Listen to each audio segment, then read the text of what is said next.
I'm still chasing Dorian. This storm seems to go on forever. But I got a better idea for you today. So stay tuned and I'll show you what it is. That's coming up on the Hot Zone. This is the Hot Zone. Engaging with the news in a whole new way, international war correspondent Chuck Holton brings insight into areas of crisis and lets you help those affected. Hello, folks. Chuck Holton here. And I've got a really, really long drive today. I mean, really long drive. I left Fort Lauderdale this morning, and I've got it's going to end up being over 14 hours driving, because I'm trying to catch up with the hurricane. First of all, Hurricane Dorian is now moving into North Carolina. So that's a long drive anyway. But I also need to swing by the house or our lodge in West Virginia to pick a few things up and check on a few things and that sort of thing. So I'm trying to squeeze this in between reports and trips. Just to recap what I've seen and done in the last few days, reporting on Hurricane Dorian. I flew in Sunday. Yeah, flew in Sunday to Florida, expecting Dorian to make landfall there, and it could have been bad. From what we ended up seeing in the Bahamas, it was bad. It was a bad hurricane, and it's still causing flooding and damage even now, almost a week later. So when Dorian did not quite materialize after several days of waiting, didn't make landfall, sort of stalled over the Bahamas, then I decided to go to the Bahamas. So I did that yesterday. We flew over there. You can watch yesterday's podcast to see all about what we saw there. I wonder if one gets so inured to seeing this kind of disaster that it makes it harder to report on, because I've been doing this now for so long. I've seen so many of these disasters that I guess the wonder is gone. I used to go to these things and you'd show up and see absolute devastation and you'd just be like, wow. But now I've seen so many of these that I show up and kind of go, yeah, that's a hurricane. And so I wonder if I struggle to be able to convey the message well, just because of that, because I'm just kind of, I don't know, numb to it or used to it. And I guess that's just part of doing this job for 16 years. So flew out to the Bahamas. There's a lot of devastation in Grand Bahama, in Freeport. It wasn't quite as bad. I'm sure if you've been watching the news, you've seen all the images coming out of there. Much better ones than I was able to get from a speeding airplane. And then, oh man, beautiful sunset over here. And then the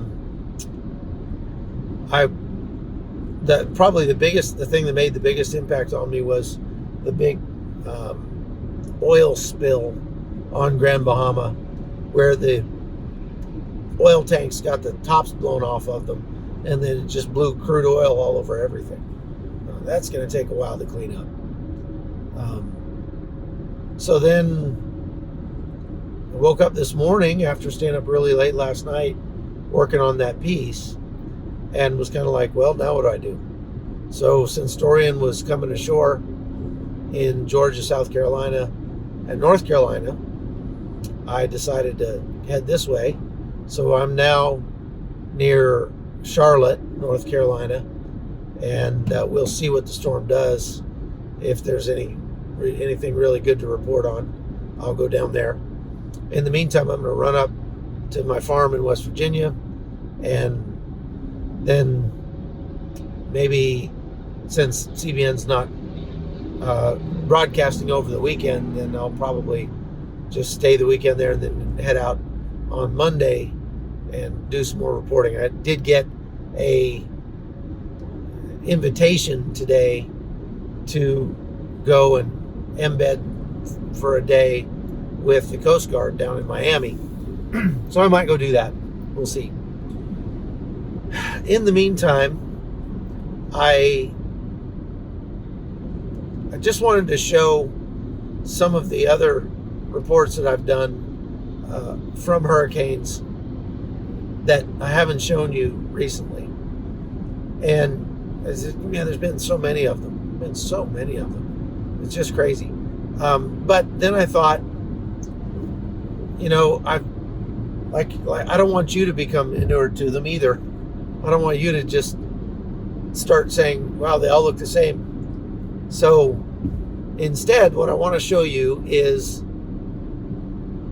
the second half of an interview that I did when I was in Nigeria about passive income. So I think you'll get something out of that. It was the interview I did with Abigail, I think it's Ekotien is her last name, from CBN in Africa. And I thought it was a pretty interesting interview. I hope you do too. Check it out. I told you I was actually picking his brain because I don't know when he's going to be coming back to Nigeria. So I'm trying to spread out as much as I can. So we're going to go into passive income. Okay. Yeah, we talked a little bit about it yesterday. So right. I want for the benefit. I don't want to benefit from this alone. I want it out there so people yes. can benefit. Yes. Why is it important for one to start considering creating Yes. a passive income? This is a great passion of mine. I was a stockbroker for 10 years, and I made a lot of money as a stockbroker. The problem with being a stockbroker was that I had one source of income, and that income was dependent on how the market was doing. So when the market was good, I made lots of money that month. When the market went down, I made no money that month, Oh my goodness. And that made it real difficult to plan and to, save and, all that sort of thing. And so I realized at some point, I need to diversify my cash flow. I was a slave to that job. Stockbroker is an all-encompassing job. It's a lifestyle more than a job. And so I left the house about the time my children woke up in the morning, and I came home about the time they went to bed. And so my 5 children, when they were little, I realized one day they know there's this guy that lives in the house named Dad, but they don't really know me, and I don't really get to know them because I'm gone too much. And I wanted to be home more. And so, but with that job, I couldn't. I was a slave to the requirements of that job. I had to do what was required. But if I had more sources of income, then I wouldn't have to be such a slave to it. It would reduce its hold on me. Yeah. And so I started looking for more ways to increase my income. Well, I've only got so many hours in a day. Yeah. So I've got to find ways that money can make money, or my other assets can make money, to develop income streams that don't require constant attention. So things like rentals, we invested in rentals. So that that rental property would throw off income for us. Awesome.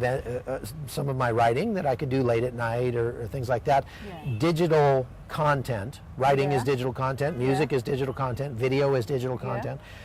Digital content is better than physical content. So what I mean is, if I build a birdhouse and then sell it, that's great, but now I have to build another birdhouse. Yeah. But if I write a book about a birdhouse and sell it, I don't have to write another book. I can keep selling that thing over and over and over again for years, and it becomes a passive income stream for me. So I began writing. I began, creating digital video content, stock footage, and we started reinvesting the money we made there into more physical streams of income, like rental properties and things like that. Yeah. My goal, which we realized back in, I think, 2004 or so, was to have 10 streams of income. And what that does is 10 streams of income. And they don't have to be huge. They don't have to be huge. At all. Yeah, no, I'm not talking about enough to live on necessarily, but even if it's just $50 a month, just an extra 50, well, that's my light bill, or that's my internet, or that's my cell phone. You know, those things are taken care of now, right?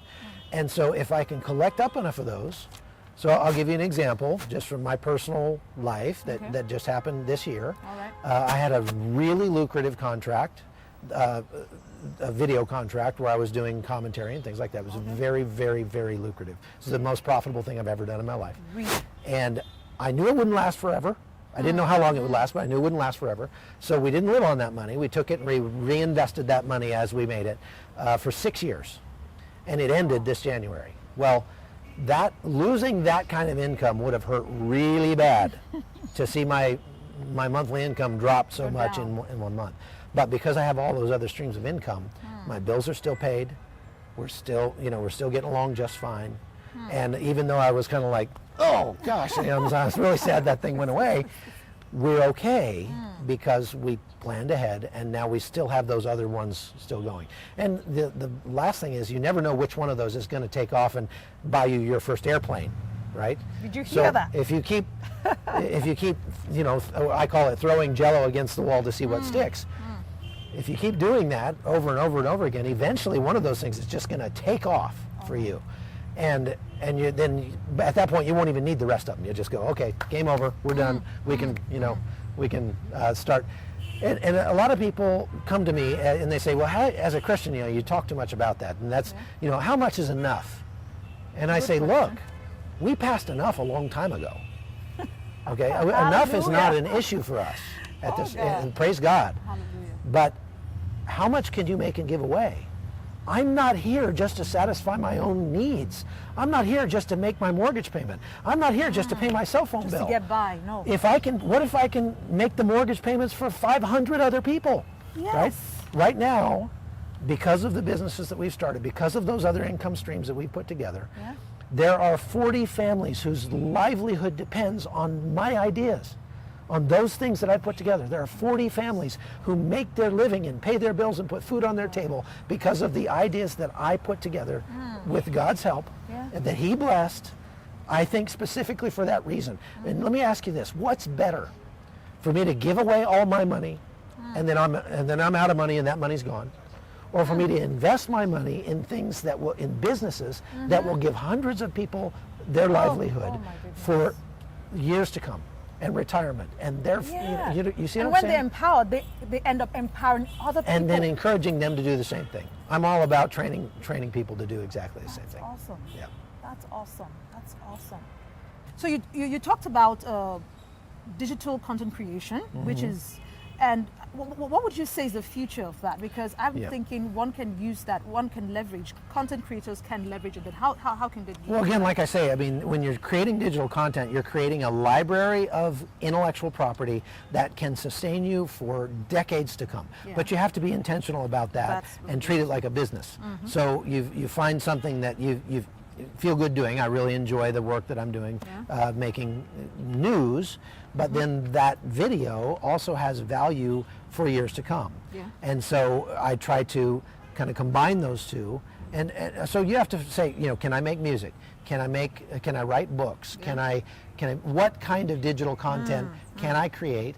And then how can I create as much of it as possible and stack it up for later? I'm storing that up as an income stream. And, like for example, the stock footage that we do, you can break that down to how much money we make per month per video online for sale, right? So right now our company has about 55,000 videos for sale online, and we can actually track what our revenue per video is per month. And so what that tells me is, if I want to get our revenue up to this level, I have to add this many videos. That's all there is to it. It becomes a very easily manageable thing. And I would say this is very important, what gets measured gets managed. If you're not measuring those things, you're not able to know how best to apply your time.